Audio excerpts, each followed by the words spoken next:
Welcome to The Explainer. Today, we're diving into a truly fascinating educational model coming out of the University of Peradeniya. We're going to uncover exactly how this institution brilliantly merges the deep historical study of classical antiquity with some incredibly rigorous, highly practical, modern teaching methods. And the ultimate goal here? It's to forge ethical, holistic leaders, people who are just as comfortable analyzing ancient philosophy as they are navigating a high-stakes, real-world crisis. It's a remarkable journey of student transformation, and we're going to break down exactly how they pull it off. Okay, so here's our roadmap for today. We'll start with rooted in ancient knowledge, then move on to defining the Peradeniya graduate, followed by essential skills and ethics, frameworks for social change, and finally, experiential outbound training.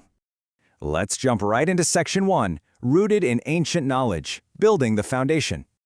To really understand this modern leadership training, we first have to look at the foundation, and the sheer breadth of the GRS 1001 course is honestly staggering.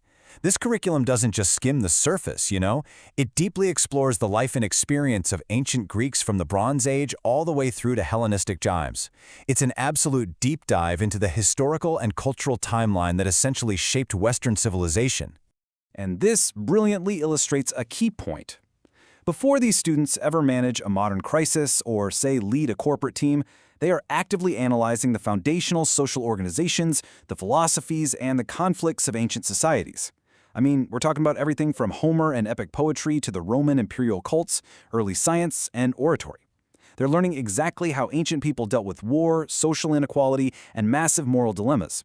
And as you'll see, that provides an incredible lens for understanding human behavior today. Moving right along to Section 2, Defining the Peradeniya graduate, Institutional Soul. Picture this. It's 1954. At the formal opening of the campus, and Prince Philip, Duke of Edinburgh, makes this famous declaration, "More open than usual." Now, fun fact, this phrase was actually inspired by the incredibly resilient humor of London shopkeepers during the World War II Blitz, who literally painted this slogan on their bombed-out storefronts. So by adopting this as a guiding thought, the university actively encourages a mindset of profound academic freedom, cognitive flexibility, and pure resilience in the face of major structural disruption. So the crucial takeaway here is how that resilient mindset pairs with the university's historical Sanskrit mottos. You have Sarvasya Lokanam Sastram, which means knowledge is the eye into all, and Vidya Dadati Vinyam, meaning knowledge gives discipline or humility. These ancient mottos basically lay down the law that true leadership absolutely must be characterized by intellectual humility, ethical self-regulation, and rigorous inquiry. It's not just about what you know, right? It's about how that knowledge actually grounds your character. By anchoring their entire educational philosophy in these historical mottos, the university aims to produce a very specific, well-rounded type of graduate. We're talking about a holistic thinker, a collaborative leader, a true role model, an effective communicator, and above all, a socially intelligent human being. The whole goal is to ensure that lofty academic theories translate directly into purposeful, boots-on-the-ground leadership and civic responsibility for the broader community. All right, let's get into Section 3, Essential Skills and Ethics, the Modern Curriculum. When you break down the progression of the Essential Skills courses, it is laid out beautifully. It shows exactly how raw foundational skills, things like basic mathematics, communication, logical reasoning, ICT, and statistics, literally pave the way for higher-order thinking. Once that hard analytical literacy is established, students move right into SS 1006, which covers personality, leadership, and ethics, and that is immediately followed by critical thinking. It's this very deliberate, step-by-step cognitive build. I really want to highlight ESS 1006 here, because it requires 100 notional hours of student effort. That is a massive commitment.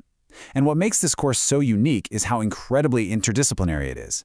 It's actually co-taught by the departments of philosophy and sociology. This allows the curriculum to bridge normative philosophical ethics directly with applied sociological behavioral dynamics. It is literally where the ideal meets the practical. And to accommodate a massive and wildly diverse student body, the course utilizes something called Universal Design for Learning, or UDL.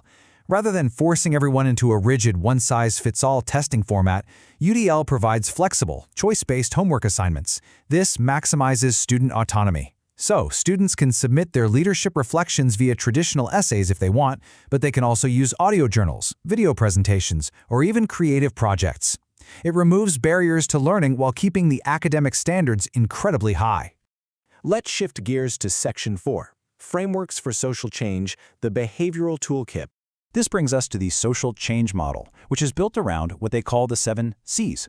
This model basically proves that effective leadership isn't just about standing at the front and giving orders. It is a deeply collaborative, values-driven process.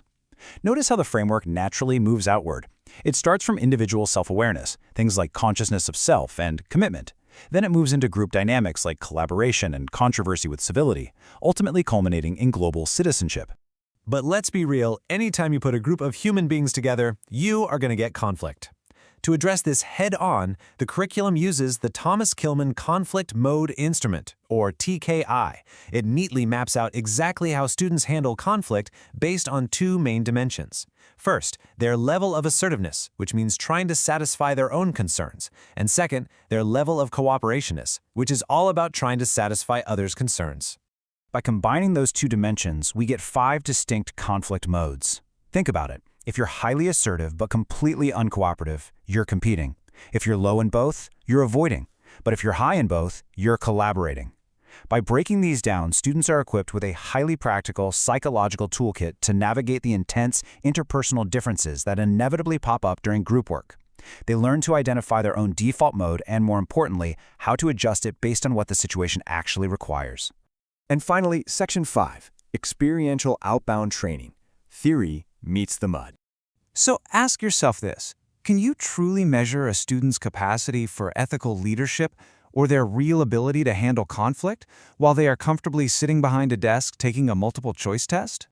The university's answer to that is a resounding no. Their solution is a mandatory outbound training camp.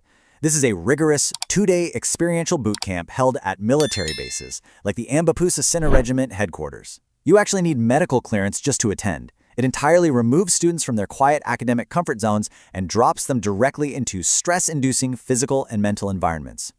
Once they're out in the field, these students are put through real-time conflict simulations. During intense group survival scenarios with names like Lost on the Moon or Desert Survival, exhaustion really sets in, and those polite theoretical masks drop completely. A student's default TKI conflict style, whether they start competing aggressively for control or accommodating quietly just to avoid an argument, is instantly exposed for the whole group to see. It is raw, unfiltered, real-world team dynamics in action. But here's the kicker. The mud and the stress aren't the end of the lesson. They are actually the beginning of the assessment. Using structured reflection frameworks like the DEAL model and Gibbs' reflective cycle, students process everything that just happened. They aren't graded on a simple final exam. Instead, they're graded on a deep, structured portfolio detailing their own cognitive dissonance, acknowledging their biases, and formulating actionable ethical goals. They literally have to prove how they will translate this raw experience into lifelong ethical action. It's an incredibly comprehensive way to build a leader from the ground up. As we wrap up this explainer, we want to leave you with this thought. Knowing what you know now about the ancient roots of discipline, the absolute necessity of resilience, and your own modern conflict models, are you truly rising in ethical leadership? Think about your own default style the next time you face a crisis. Thanks so much for joining us, and keep learning.